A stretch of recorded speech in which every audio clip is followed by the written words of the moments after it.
ভারতের বিস্তীর্ণ অংশ। আসাম, মেঘালয়, মণিপুর, অরুণাচল প্রদেশ, মিজোরামের মতো রাজ্যগুলোতে গত 2 দিনে বৃষ্টি, বন্যা ও ভূমিধসের কারণে মৃত্যু হয়েছে অন্তত 30 জনের।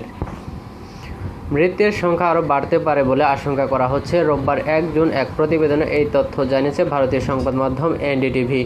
সংবাদ মাধ্যমটি বলছে, উত্তর পূর্ব ভারতের রাজ্যগুলোতে ভারী বর্ষণ, ভূমিধস ও আকস্মিক বন্যার জেরে ভয়াবহ পরিস্থিতি সৃষ্টি হয়েছে। গত 2 দিনে এসব কারণে কমপক্ষে 30 জনের প্রাণ হারিয়েছেন। শুধু শনিবার 14 জনের মৃত্যু হয়েছে বলে জানিয়েছেন স্থানীয় প্রশাসন। প্রাকৃতিক দুর্যোগে সবচেয়ে বেশি আসাম, অরুণাচল প্রদেশ, মেঘালয়, মণিপুর ও মিজোরাম ক্ষতিগ্রস্ত হয়েছে। আসামে 12টি জেলায় অন্তত 60,000 মানুষ ক্ষতিগ্রস্ত হয়েছে বলে জানিয়েছেন আসাম রাজ্য দুর্যোগ ব্যবস্থাপনা কর্তৃপক্ষ। আসামের কামরূপ মেট্রোপলিটন জেলার গত 24 ঘন্টায় ভূমিধসে 5 জনের মৃত্যু হয়েছে। এদের মধ্যে গুয়াহাটির উপকণ্ঠে বড্ডা এলাকায় ভূমিধসে 3 নারীর মৃত্যু হয়েছে বলে নিশ্চিত করেছেন রাজ্যের নগর উন্নয়ন মন্ত্রী জয়ন্ত মল্ল বড়ুয়া।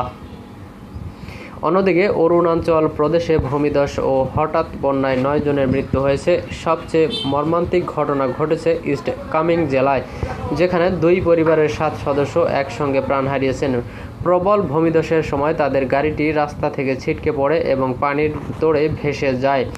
এমন অবস্থায় আবহাওয়া দপ্তর আসামের কিছু অংশে রেড ও অরেঞ্জ অ্যালার্ট এবং উত্তর পূর্ব ভারতের অন্যান্য অঞ্চলে অরেঞ্জ ও ইয়েলো অ্যালার্ট জারি করেছে।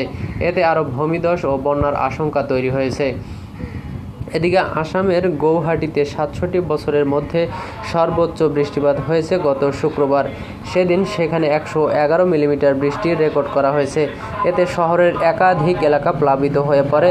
ব্রহ্মপুত্র সহ বেশ কিছু নদীর পানি বিপদসীমার কাছাকাছি পৌঁছে গেছে।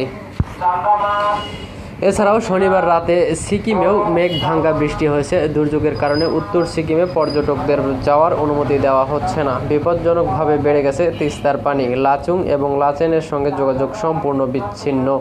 সিকিমে 1,500 পর্যটক আটকে পড়েছেন বলেও খবর পাওয়া গেছে।